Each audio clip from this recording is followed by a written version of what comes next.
Watching the Orioles, watching the Orioles,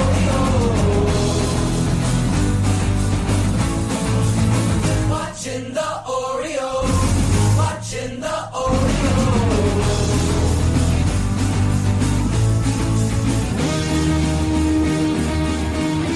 Welcome back to Bird's Eye View. When it comes to the Orioles, this weekly podcast is your official source for a lack of insight and for baseless opinions. Today is April 23rd, 2026, and this is episode 426. My name is Jake English. And I'm Scott Magnus. And on this week's show, well, we'll ask the big questions. We'll also try to ask the question of why everybody hurts on this team. Sometimes. Oftentimes on this team. Oftentimes. And we'll do all that right now. Yeah. Let's go around the bases. Let's start at first base where we're going to ask the big question. Ooh, Scotty. The looming big question. The big question of the week for me is this. Mm-hmm. Will you ever be in a place where you are able, in your heart, to forgive the Kansas City Royals for what they did to us? Absolutely not. The announcement was made, too, of them getting a new stadium. I'm hoping maybe them going into a new stadium makes it a little bit easier for me to willing to accept it. You know, new house, new home. But man, every single time I go into that house of horror, I am left with scars. I've never trusted the Royals, and I never will. I'll never forgive them for the death of my 2014 Orioles. I cannot find it within myself to forgive them. It will always hurt losing to the Royals. They are our central devil magic. And in this series, we saw that devil magic. It was bloops and doinks and 40-mile-an-hour hits and ugh. Essentially baseball. Make contact with ball, see what happens. No good. All right, the next big question. The Kansas City series and a couple of others this past 2 weeks while we've been away has featured some comebacks. Yeah. Some pretty fun ball games, I will say, when the Orioles have come back and won it. Let me ask you the big question, though.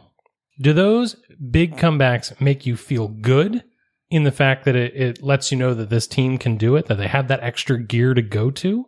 Or does it make you feel bad because it was needed against a foe like the 2026 Royals? I don't know. For me, it makes me feel positive because, again, we talked about it all last year. You got to a certain point in the game and you knew exactly what was going to happen. And I think we've seen enough moments earlier in this season where there's still a bit of fight. Yes, the games can be absolutely god-awful at some points, but there is still this kind of fighting chance. And again, the Orioles have come back even down to their last strike and in one game. So I'm relatively encouraged that, you know, they've shown this fight, this hustle to come back and have, as they like to call it, the wheeze. They have weed their way through this season. They've weed their way through April so far. At one point, they had 3 consecutive winning wheeze. Yeah.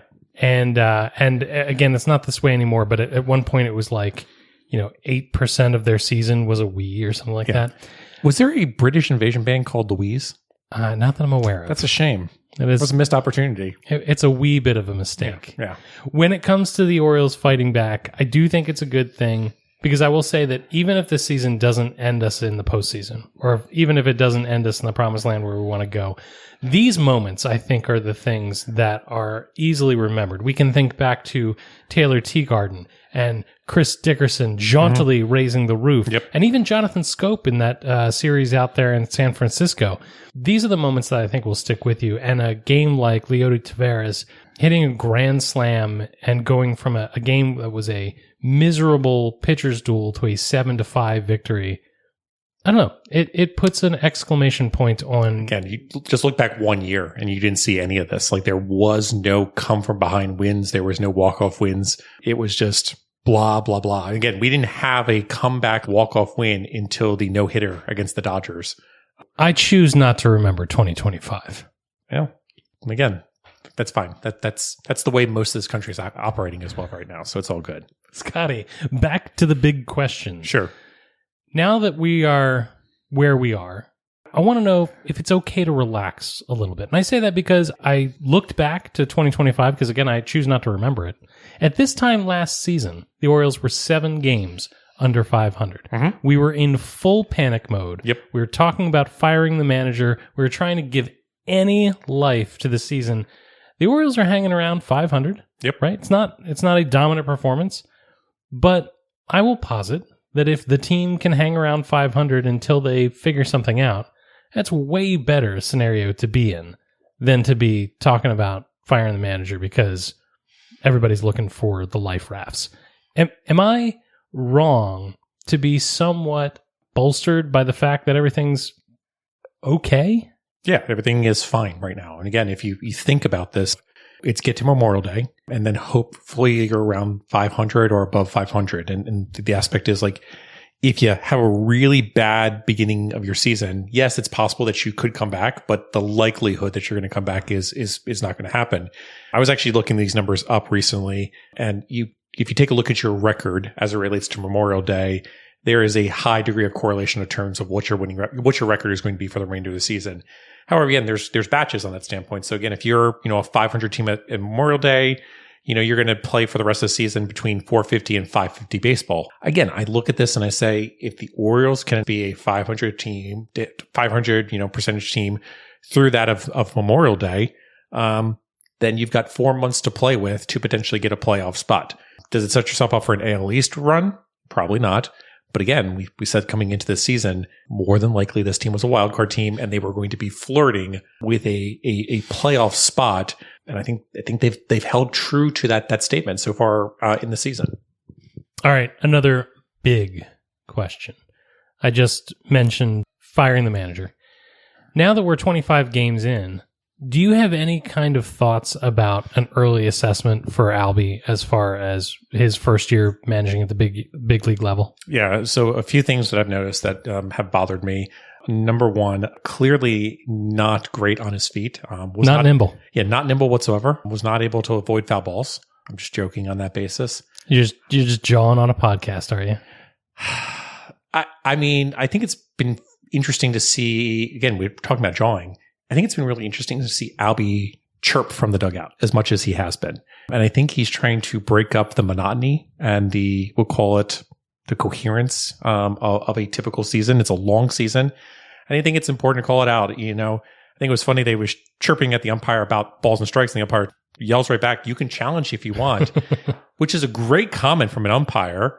But I think this is good. Like, it kind of gets people out of the rote, just go and following the game and just seeing what happens, and just gets people thinking slightly different.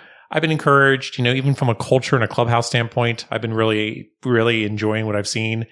There's been a few maybe questionable calls from a bullpen management standpoint in a few games, but overall as a whole, I've been pleasantly surprised in the first month in terms of how he has managed to execute it.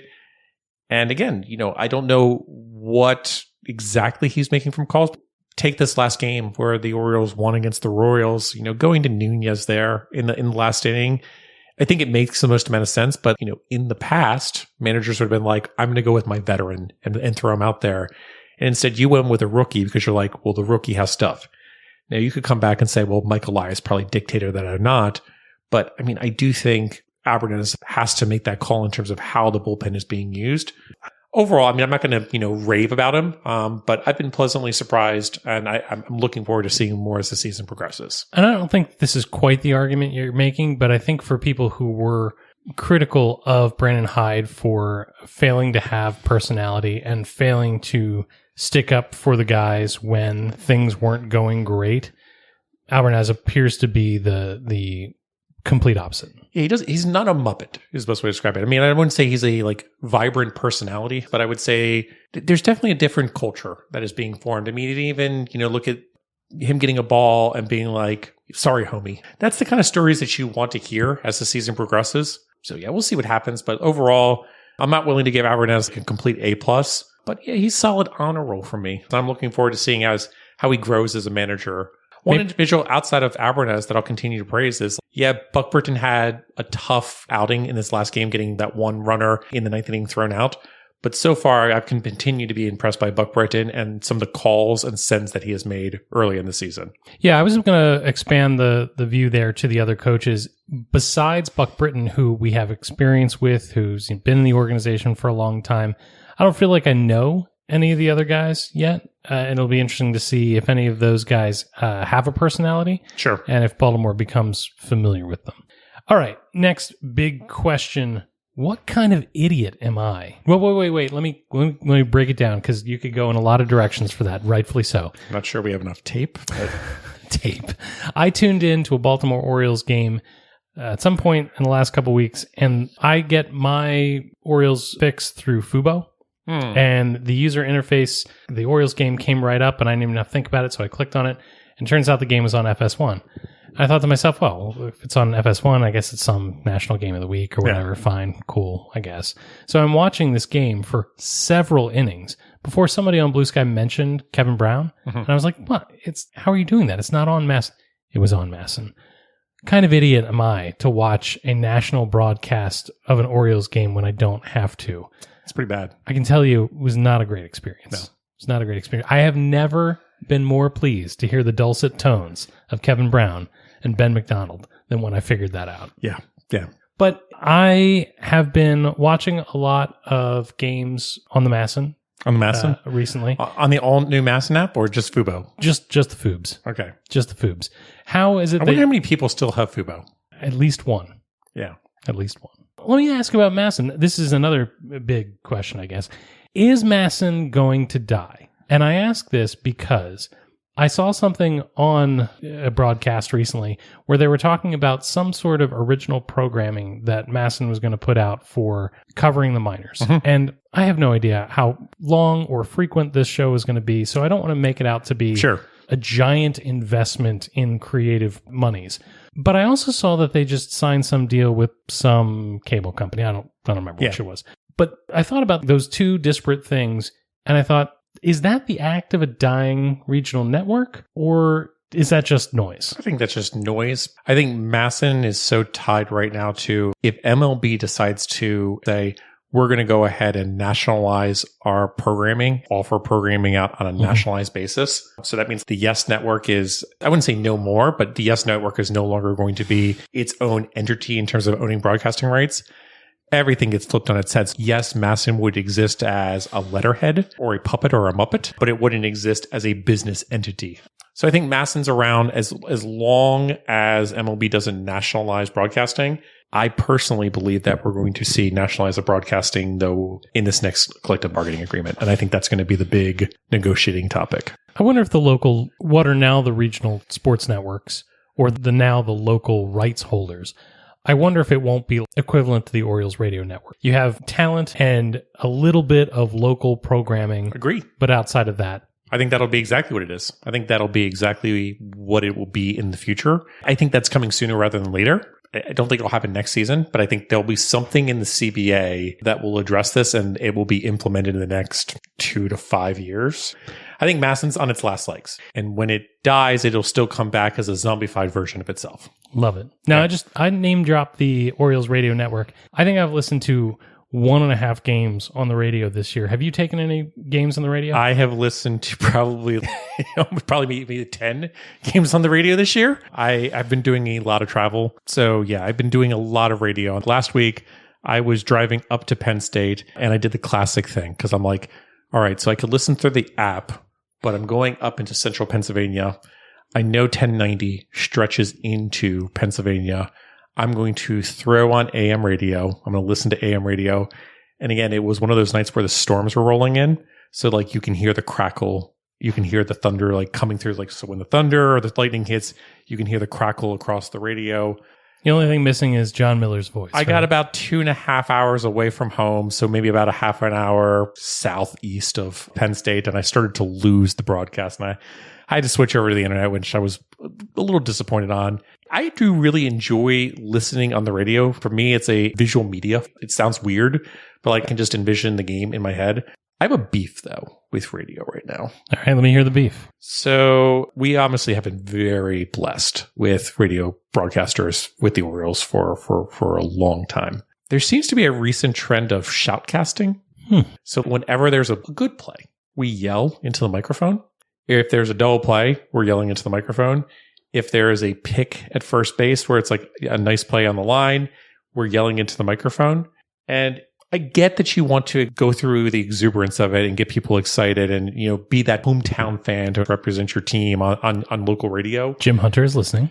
But I don't know. For me, I go back to Joe and Fred, and I think about when there's a big play, it's almost like a roller coaster or like a ball coming off the bat and going out past the fence. Like the ball is rising. And as the ball is rising, your voice is slowly creeping up as well. But they start somewhere and they have nowhere to go. But they start with, and that's a fly ball deep to left field. And then when something doesn't happen, it's just like, and it's caught at the warning track. I'm not going to specifically pick on names because in reality, all the broadcasters are currently doing this. So I'm not sure if this is an ask that they're like, we need you to be so overly exuberant in order to pull in the audience, but it bothers me. This is a get off my lawn comment from an old man, but it bothers me. The fact that all the cool kids are doing it is probably the worst part of the experience, because I would suspect that if it was just one, you might be able to say, oh, well, that's this broadcaster style. Sure. Right? We get that, for the 4 innings that this person does it. Fine. Yeah. When everybody's doing it, it's probably tiresome.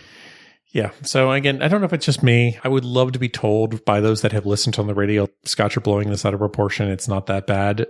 It's a pet peeve of mine. It's probably a minor one.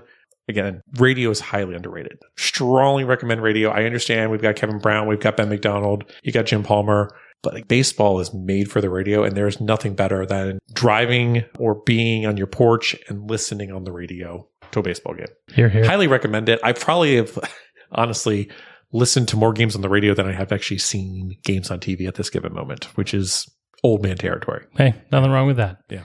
All right, let's head into second base. Second base, as you so eloquently said, everybody hurts. Everybody hurts. Am I going to have to update that? Yes. I realize that I've done so much audio content for this show that I can probably just recycle. Like I made the... I think you could probably just drop it into an ad generator and be like, I want you to keep my voice and I just want you to switch out the names. I made a 50 ways to strand a runner reference on Blue Sky the other day and realized that there were probably some Blue Sky followers that No idea. did not get the original reference. No. That's a bummer. All right, so everybody hurts. We decided this season to forego the medical wing, but we have to address a couple of the injuries that are piling up. The Orioles have had 14 players on the IL, which I believe is a major league high. Yeah, it's a major league high, and I believe I saw a table recently in this past week where it takes a look at projected WAR for players for the season, and the Orioles currently rank top in Major League Baseball in terms of players that have been lost to the IL on their basis of projected WAR so far for the season. So we have the highest rated WAR players on the IL. Correct. So, I mean, if you think about it, like Westberg, Holiday, Eflin, and stuff like that, you start thinking about these bigger names and you're like, that makes sense. Oh, it makes sense, actually, when you think about it. Well, the thing is not just that we've had 14 guys in the IL, it's that 13 are still there. Correct. And, some of them are going to stay there. You look at the Eflins of the world and whatnot. Sure. But the one that happened today is Dean Kramer going to IL. I don't know about you. I was surprised by that. I didn't realize he was experiencing quad ouchiness. Yeah, this is a weird one because you're also doing it during the off day, and you could have easily just waited till tomorrow and just made the announcement. But I think the Orioles were like, let's get ahead of it and just make the announcement. So hopefully this isn't too serious. Hopefully this is a matter where, again, you've looked at his pitching before, and yes, he hasn't been great so far to start the season. But again, like looking at his stuff, he hasn't looked bad. In that one start when he wasn't getting knocked around, he looked great. Yeah. I mean, so far in the season, he's got a 4.09 ERA, 4.06 FIP. Sorry, I take that back. 4.06 expected ERA, 5.51 FIP. My apologies. But yeah, I hadn't thought that Dean Kramer looked bad. Homer prone, yes. But I wouldn't say terrible. And again, we're dealing with a very short sample size. Right, exactly. Someone had inferred that it might be a phantom injury. I don't buy that. I think something's lingering and they're just like, let's just take care of it so that this does not come up. And I think they saw that last year where they pushed a few people through. I think they're looking at it and saying, Brandon Young is doing pretty well in Norfolk right now. We're going to bring him up, give him a shot for a few games. And then, Dean, when you're ready to go in 2 to 3 weeks, you're right back into the rotation. Yeah, I can't imagine it's a phantom injury only because Brandon Young is the corresponding move. And I don't mean that snottily. Yeah. It's just that Brandon Young is probably less of a pedigree at the major league level than Dean Kramer. At the major league level, I think that's a fair statement. However, Brandon Young has been tearing it up in Norfolk. I mean, you look at the stuff metrics and you look at the whiff rates, and it's been really impressive. So we're not doing this week on the socials, but I'll pull up this one from Dan Sanchez, who writes at Orioles Review. Brandon Young has allowed just 1 earned run in 11 2/3 over 2 starts with 15 strikeouts to 3 walks. His fastball is currently sitting at 94 to 95 and touching 97. and he's mixing a plus slider, an interesting splitter with a fringy sinker and curve. So I think we saw this when he was pitching in his one start for us. Brandon Young's doing different things this year. I'm so glad that you pulled up that Skeet because I was prepared to have this very conversation. But Perfect. Dan followed up that Skeet twice with additional comments. I love the second one, though. He writes, he's probably 90 to 95 Dean plus right now, but there's a potential for a 105 Dean plus. So this is an Orioles Verge Discord thing. So again, for those that are looking for witty commentary such as that, you can join the Verge's Patreon in their Discord. But yes, there's been many commentary today about Dean Plus. I actually brought up on the Discord, what is Brandon Young's Dean Plus? So yeah, like I said, fun times in the Verge standpoint. If you want to, are you allowed to have fun on the internet? You are allowed in 2026. Are we allowed to have fun on the internet? You are allowed to have fun on the internet. What's your feeling about Waffle House, by the way? My feelings on Waffle House? Yeah. Not great. Not great, Bob. Okay. Well, again, everyone makes their mistakes. All right. Next in the Everybody Hurts area, it's no surprise that Tyler O'Neill's out of the lineup. I will say that Tyler O'Neill didn't look hapless before he got a concussion, so who knows what he looked like when he gets back, if he gets back. Yeah, I don't even know what to say. I mean, I don't even know what to say about Tyler O'Neill anymore. It's weirdness and oddity galore. It is indeed. Absolute bummer that Jackson Holiday has had a setback. Absolute bummer. This is weird. This is super weird. It's a hamate, and yes, there's a recovery period, but there's a lot of weirdness going on with this one right now. So I don't know what to make of it. We'll see what happens, but yeah, it's very odd. Very odd. And we have it on tape. We have the video of Correct. him taking the swing that set him back. We will just have to see. And then the last thing that I want to talk about from an injury standpoint is that we have a trio of relievers that will eventually make their way back. But the interesting thing to me is that I think it will lead to some very difficult decisions from an organizational standpoint. So we've got Andrew Kittredge, Keegan Aiken, and Dietrich Enns, who could return at some point, and the bullpen, instead of being absolutely bailing water, has been okay. And at some points been pretty solid. So what do you think happens when those three guys are ready? So I think there's some obvious moves, and I think there's going to be some moves that are going to be tough on people. For example, you've got Jose Espada and Cameron Foster. Sure. Like, I think those are their two names immediately come off. I think Albert Suarez is not long for this, and that's unfortunate, but I just think you look at it and just be like, it doesn't make sense. He doesn't have the stuff anymore. So I think you thank him and say, we're going to go ahead and slip you through waivers if you don't want to take it. We understand, but I think Suarez is a very good candidate to stay with the organization. And even if he wants to. Even if he doesn't stay in the minors, yeah, I could see him keeping himself in shape and waiting to be called back if they need to sign him later in the summer.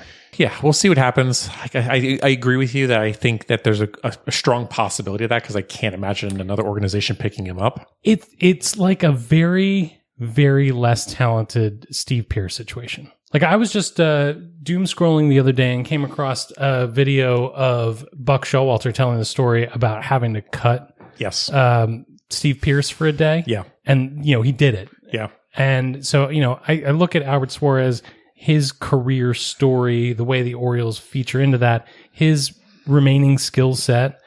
I think that he is really, I don't want to say only valuable here, but I think his greatest value is here. And I could very much see him staying with the Orioles, or in the Orioles sphere of influence. I agree. I mean, but you're not getting rid of Cano. You're not getting rid of Rico Garcia, obviously. Nunez has obviously been great so far. Tyler Welcher, you're not going to do anything with. Grant Wolfram is going to stay here. So you start to lose people really quickly. And again, we named all three people right there, but in reality, you're going to have to do a fourth person because, Helsley is currently not on the active roster. And I also think that Dietrich Enns has a pretty good chance of not coming back. I think he could definitely be a DFA candidate. Yeah, I think that's definitely a possibility. So it'll be interesting. And this is not the set of problems I thought we were going to have.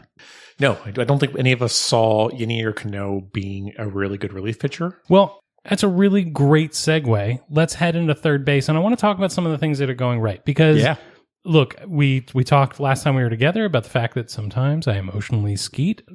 What? Somewhat like some other public figures we know. And things can feel bad in the moment. Mm-hmm. And so I just want to zoom back, and there are a lot of things going right. And we just talked about it right there.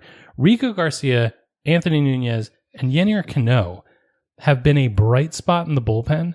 And I'm so delighted to see it. You were a huge fan of Anthony Nunez coming out of spring training. Anybody that watched spring training should have been a fan of Anthony Nunez. And again, now people that are seeing Anthony Nunez are asking the question, why is this guy not a starter? And I think it'll be a question that'll continue to come up. But Anthony Nunez has been super impressive. And I know he's had some games where he's lost and he's given up blown leads and stuff like that. But overall, the stuff standpoint for him being a major league debut has been super impressive. But, outside of Anthony Nunez, Rico Garcia, he threw a perfect game on this rally of no hits through 9 innings. Rico Garcia, it's just been super impressive to begin the season. I remember Rico's escape job in Boston with the bases loaded, and may forever love him just for that moment.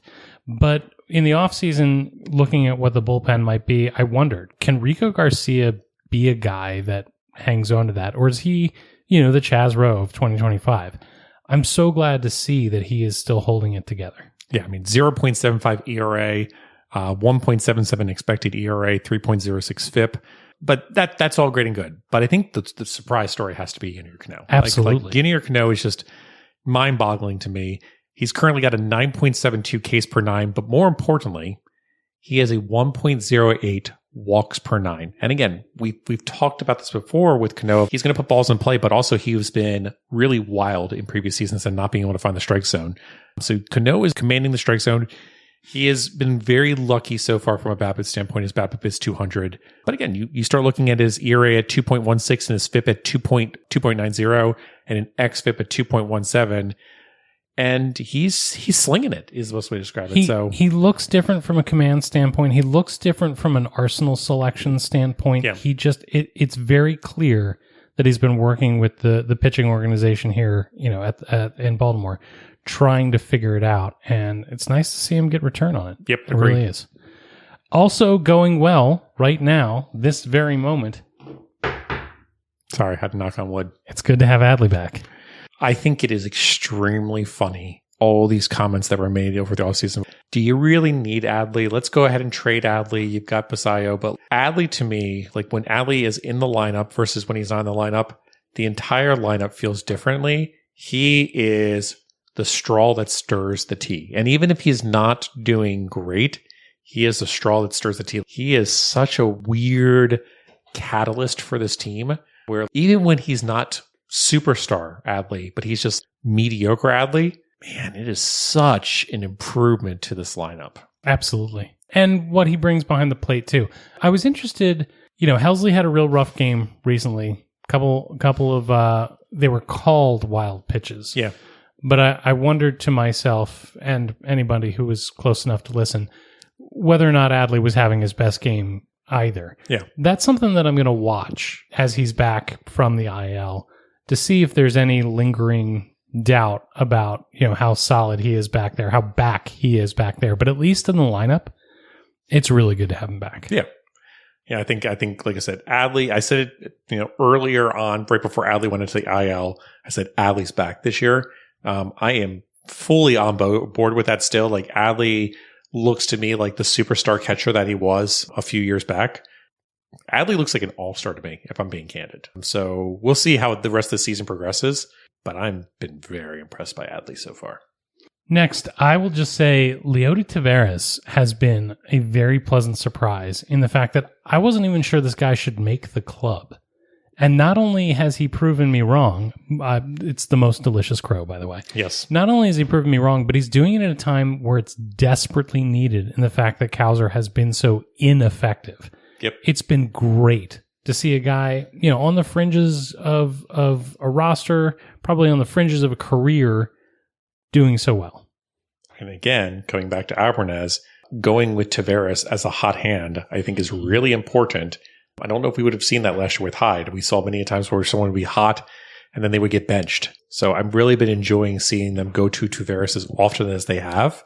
And, putting him in center, putting him in That's what I'm right. saying is like getting him in the game, giving him opportunities and saying like, hey, you continue to deliver. We're going to keep putting you out there. So I've been really impressed with that. But yeah, when Tavares was signed this offseason for $2 million, I think a lot of people are like, why? And I was one of them. Absolutely. It's like, well, you need center field depth. You don't have center field depth. And then, you're like, well, Blaze Alexander. But I was like, yeah, but like Blaze can play center field, but Tavares is actually a average to above average center fielder. So you kept on mentioning, I don't see a role for Tavares on the team. I was like, at worst case, he's a fifth outfielder. He's a fifth outfielder, and you're going to use him as a fifth outfielder.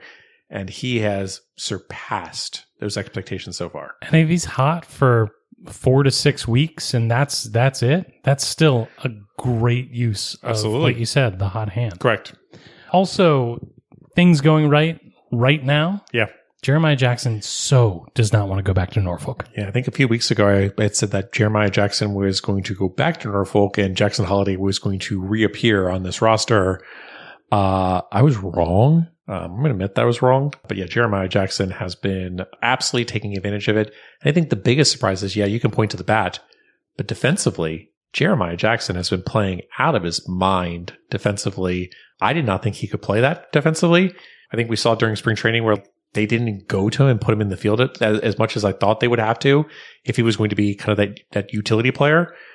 Now I'm sitting here and being like, well, if Jeremiah Jackson can play second base like that, can he play third base?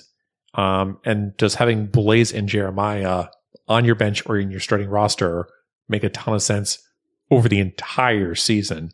And that's getting past, whether Westberg comes back this season or not, which I don't think he will. But again, it's a great opportunity, especially with Holiday, being injured and still dealing with it. And having a setback. Yeah. Jeremiah Jackson is stepped up and been like, Jackson Holiday who? Yeah. So props to him. I've been super impressed. Again, bat is the bat, but defensively, really impressive. Really impressive. All you want is for him not to hurt you, and I think he's well exceeded that. I think he's done way more than that. So kudos to him on that. And the last thing that I'll single out as things going right, I think that the Norfolk shuttle has worked. We talked about using the periphery of the pitching. We're going to see it again here with Dean going down and Brandon Young coming up. In this short 25 games, I think that we're seeing that the 40-man roster can be effective. Relatively, yes. The one gap that I think this is kind of proven, though, is Adley going to the IL. The Orioles pulling up Maverick Hundley and Huff as that kind of backup catcher. You never want to pay a lot of money. But again, I feel like there's an opportunity here to be like, if that's who your backup catcher is going to be in the organization coming out of Norfolk, there's probably an opportunity for you to go and trade for somebody and have them be in Norfolk sitting ready to go. That's a veteran presence. Yeah, I mean, I hear very you. minor deal. Yeah. Very minor deal. But I looked at that and I'm like, that is something that probably could have been better addressed coming into the season. I feel you, especially with Adley's history of injury. Right. I just feel like on a team that's got Adley Rutschman and Sam Basayo, that there is very little room for a James McCann type. I don't think you do that. I'm not recommending that. What I'm recommending is, could you have gone out and gotten someone that you could keep at Norfolk and say he has one option remaining, and we're going to basically just use that and basically say you're going to come up and down as much as possible. In reality, he probably doesn't make it to the organization next year, but he's kind of this quadruple A catcher. Is Huff and Maverick Hanley that? Maybe, but I wouldn't say they're Major League Baseball players. You're looking for Austin Wins. No, I'm just kidding. To a certain regard, yeah, I actually am looking for Austin Wins. I think Austin Wins is available actually right now too, but that's kind of what I'm looking for. Is I'm looking for someone that is not going to be a great player, but is going to be serviceable enough that it's not an absolute disaster at the plate. I love the fact that we have recent examples of quadruple A catchers that played for this organization. And was again, Austin Wins was an all-star for a time being, and now is no longer in Major League Baseball. So it's all good. That'll happen. Yeah. All right, let's head into home plate. And I don't want to belabor this too much, but what do you make of Gunnar Henderson's struggles? So to me, it's not that bad. I mean, this seems to me to be very similar to like the Pete situation. if I'm being candid. Like, I look at it and I look at Gunnar and I'm like, yeah, you're pressing a little bit. Your K rate is up a little bit more than what I would like it to. But in reality, the K rate for the entire team is up more than it should be at this given point. But Gunnar's K rate on the season is at 30.3%. It can't, on a long term, be at 30.3%. You also look at his BABIP and it's at 203. So, like, I look at that and I look at the balls that he's putting into play and I'm like, eventually that's going to turn the curve and everything is going to be fine. At the end of the day, you know, he's got a 189 average, a 269 on base percentage, but he still has a 98 weighted runs created plus. He literally is the worst case version of himself, and he's still a league average Major League Baseball player as it relates to from offensive production. So Gunnar is going to get back to his, 140 plus self with weighted runs created plus, and is going to go on a tear sooner rather than later. But yeah, he's been super frustrated as of lately. Yeah, it's tough to watch the struggles. Tough to watch. But I have no doubt in my mind, just like I have no doubt about Pete Alonso, these guys are going to figure it out. And again, hopefully it'll be a situation when the Leody Tavareses and the Jeremiah Jacksons and even the Taylor Wards start to cool off a little bit, that the Pete Alonsos, the Gunnar Hendersons can pick it back up again. And then hopefully we also see maybe some production from folks like Samuel Basayo and Dylan Beavers as well, which have been absolute black holes. All righty. Well, let's leave around the bases right there. Let's take a quick break. When we come back, we'll decide who was good, who was bad, who was ugly in the last, let's call it 2 weeks of Orioles baseball.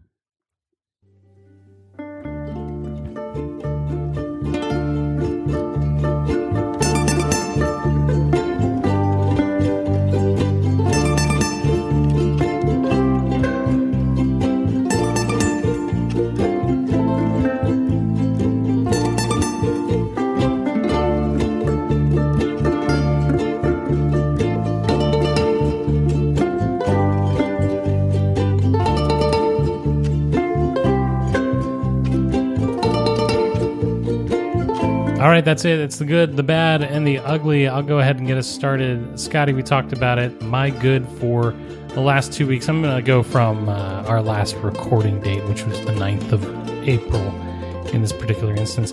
And that's Jeremiah Jackson. In the last 2 weeks, 192 weighted runs created plus. Of course, he has the 5 home runs. But I will say that with all of that, his BABIP is quote-unquote only 363. Mm-hmm. I mean, a very, very good BABIP is like, 330 or something like that? 320. I think it's 320, yeah. And my point there is that he's not hugely outside of like a just good range. Yep. He's doing all that without being totally kissed by the luck dragon. Sure. He's been very good. I'm going to go to one of my boys, but it's going to be an honorable mention as well for others. But like Anthony Nunez, I think has been really impressive. Mm-hmm. I think it's one of these matters where you look at him and the way he's pitching and how he's adapting to the scenarios. And I kind of joked around earlier in spring training. I was like, this is a guy that when I watched him, he reminded me like Felix Bautista back in the day of like, he's got the talent and stuff to potentially be a closer at one point in this league. He gets my good. But again, honorable mention to it, like the bullpen as a whole has been very, very impressive. Very, very impressive. Yes, I know Helsley blew the game, but even like Helsley has been super impressive to me. You look at the stuff plus, you look at the way some of the IVB is in terms of break, in terms of like vertical break from that standpoint. Helsley's been really impressive to me. There really isn't anybody in the bullpen that I can point to right now and be like, that's a guy that I'm really concerned about. The only person really that I wouldn't even say even concerns me because he had a really nice outing in the last game is Tyler Wells. Tyler Wells is probably the only one I'm like, you're a little homer prone. I'm a little concerned about that. But, he comes into games like yesterday and throws, some really nasty, dirty stuff and manages to escape it. So like a lot of concerns coming into the bullpen, not a lot of big name standpoints, but we talked about this. There's a lot of depth on that bullpen. If they would not have pulled Anthony Nunez into the bullpen, I probably would be saying a different story right now about the bullpen. But they went out and said, these are our best guys that are within our organization. We're going to make this happen. And to date, knock on wood, the bullpen is good for me. My bad dovetails a little bit in there because it is the reason that the bullpen is getting so much usage. And that is the depth that we're getting from the starting staff. If you just look again in the last 2 weeks at the number of innings that the staff has racked up, it's not No bueno. It's not great. No bueno. I mean, the only starter that has averaged over 5 innings in a start is Shane Baz. Yeah. And everybody else is basically going the minimum. Yep. That was not the plan, and the bullpen has covered nicely. Yep. But can only do so for so long. Only can do so for so long, and they're going to get burnt out very quickly. So, yes, the starters need to start figuring out how they can get through 6 innings. Even if it's giving up 4 or 5 runs, that's okay. But like, they have to start figuring out how to get through 6 innings. And that's on, Trevor Rogers has been okay too, because he's had a few quality starts. But that's on Boz, Bradish, and Rogers all to start figuring out, how do we go out there and consistently give 6 innings every single start, so that my manager only has to manage to do 3 innings every single time I start. Yeah. So yeah, I agree with, like, that's a gap, and that's a concern I have. Overall, the starters have not been, I would say, terrible, but I wouldn't say that I'm wowed by the starters. And I think it just further emphasizes this team is in desperate need of an ace, and they need to do anything in their power come the trade deadline to go and get it. Yeah, I just feel like the starting staff is just one bad stretch away from completely unraveling. Agree. Again, you are one more injury away from, it's going to get really bad really quickly. So, yeah, I mean, you're walking a tightrope right here. Yeah. Sure. I'm going to go to the kind of our rookie of the year candidates in Dylan Beavers and Samuel Basayo, both posting sub 100 weighted runs created plus, but specifically Dylan Beavers has been struggling, and it's been really frustrating watching him at the plate. Even the plate appearances have not been super impressive, but a 182 average, 289 on base percentage over the past 2 weeks, good for a 59 weighted runs created plus. I just don't feel like he's found a place on this team, and that's really frustrating. So yeah, Dylan Beavers gets my bad for the week. It's especially frustrating with Beavers because the innings are there to go around in the outfield right now. Correct. He is not doing the Jeremiah Jackson thing. Yeah. He is not seizing the moment. All right, my ugly is going to go to Blaze Alexander. Blaze Alexander is in the midst of just an absolute funk. And the problem there is that it's really hard to hide him right now. You can't hide him on a team where he is supposed to be the backup for Westberg and Holiday, who are broken. And oh, by the way, Kobe Mayo is not a surefire thing. And Blaze Alexander is going to get all that time. And oh, by the way, in the last 2 weeks, Blaze Alexander has a negative 19 weighted runs created plus, a 36.7 K percentage. He's just simply lost at the plate. And look, I'm not saying he's a bum. I'm saying he's in a funk, and it's at the worst possible time, and it's ugly. Yeah. My ugly goes to the 2025 Baltimore Orioles. And this is why I bring them up. Everybody this season has so far been like, oh, we saw this last year. This is just like the 2025 Orioles. We on this podcast just did of like, how does this compare to the 2025 Orioles? But everybody has fallen into this issue of being like, oh, this is the same thing that we have seen last year.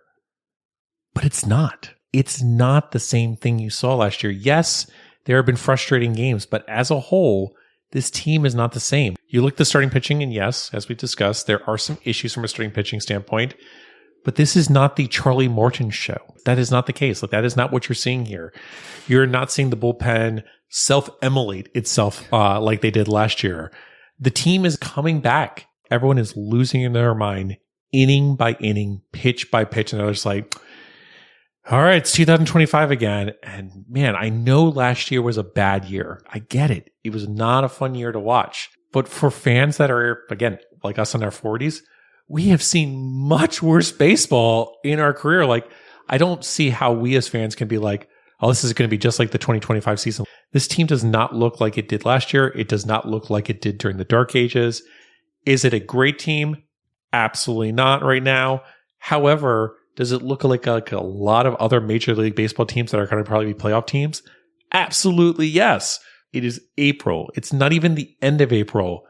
I'm asking people, calm the flip down, step away from social media, turn the game on the radio if you must, and just step away from it and just enjoy life, the world, And if the Orioles happen to lose or going on a losing streak, there are other things out there in the world to enjoy in this world. If they flip on the radio, I hear they're very excited. They're very excited. And again, they get very excited over stupid things like, it's a single up the baseline. It's like, that's great. Like, I'm so happy for you. But what does that mean in terms of the game? It means nothing because the next play was a strikeout. But again, this is me from an Orioles podcaster saying, guys, it's okay to go touch grass and root for other things besides the Baltimore Orioles.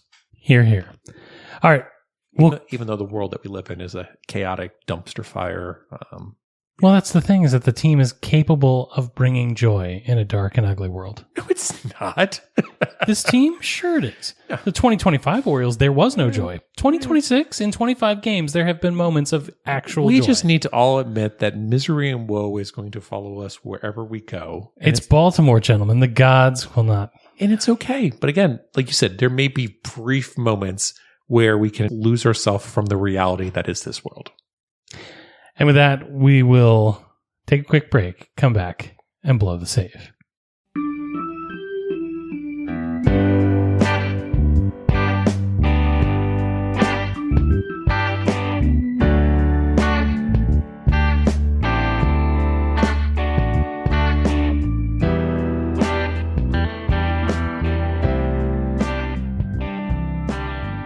Scotty, we've talked about Masson. We've talked about the Oriole Radio Network. But this weekend, you and I are going out to the ballpark for the first time since opening day together. Mm-hmm. I'm looking forward. We're taking the boys. Yep. We're going to go out there. We're going to have a great time. We're going to see a lot of people from Virginia. We are. We are. Should we card Red Sox fans? Absolutely. Are we still in that territory? Absolutely. Where we need to card them? Do we think they're all from Northern Virginia and Arbutus? Absolutely. We should literally just go up to them and be like, do you know Jason Lockenfora? And did you happen to find a Red Sox hat in your grandmother's basement? You have to understand. My uncle gave me a Red Sox hat once when I was 10, and I've rooted for them ever since, except for all those pictures of me in Orioles gear. It's going to be great. I'm really looking forward to Saturday's game. There's nothing like the ballpark in weather that is becoming more palatable. So Saturday does not look great from a weather standpoint, but regardless. But it's not late March anymore. It's not late March. Exactly. It's not late March. And at the end of the day, you did not make it to many games last year. I did not. Handful. It is probably the first time in, 20 years that you have made it to so frequent of a game? Yeah. So yes, it is good that I am going to the ballpark with you. And again, it's great that we are going together. But more importantly, I think it's awesome that our sons are getting it happening. I'll tell you a fun story. So there was a game going on last week. It was the Jeremiah Jackson game where he put the Orioles ahead. I was spending the evening with my wife. We were watching a show. I was obviously following along in the game, but I was not watching the game because we were catching up with things. So I see the home run happen. I'm like, awesome, great. So all of a sudden I start hearing thundering footsteps come down. I'm like, uh-oh. And my son comes in and says, did you see it? Did you see it? And I'm like, what are you talking about? And he's just like, Jeremiah Jackson just put the Orioles ahead with a home run. That is the Orioles magic that I want to see. That is the excitement that I want to feel from fandom going forward, rather than we'll call it social media scene of, oh, well, this team is just like the 2025 Orioles. Listen, if a 13-year-old boy who is all, hormoned up and is depressed and then excited and then depressed again can get excited over one moment of Orioles baseball, folks, it's not that bad. Go out, as Scotty says, touch grass. Go touch grass. Not at Camden Yards, because Nicole Sherry does not like that. Yeah.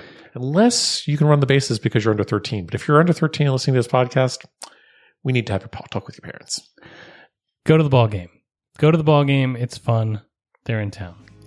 And that is our show. Remember, you can find this and our entire catalog of indispensable episodes at birdseyeviewbaltimore.com. Bird's Eye View is available for download wherever it is you can podcast. Subscribe to the show on Apple Podcasts, YouTube Music, Spotify, and many others. Please remember to rate and review the show. We appreciate the feedback, and it encourages other people to listen for the first time. Come and get social with us. You can email us at contact@birdseyeviewbaltimore.com. And by the way, a few of you have been doing so this season. We haven't. We really do appreciate that. Like, it is a nice standpoint to be like, hey, we are not shouting into the void. Oh, we are shouting into the void. Or you can check us out all over social media, where almost everywhere our handle is at Bird's Eye View BAL. And with that, Baltimore and beyond, I will bid you all a fond adieu. Good night, Baltimore. Go touch grass, and let's go O's.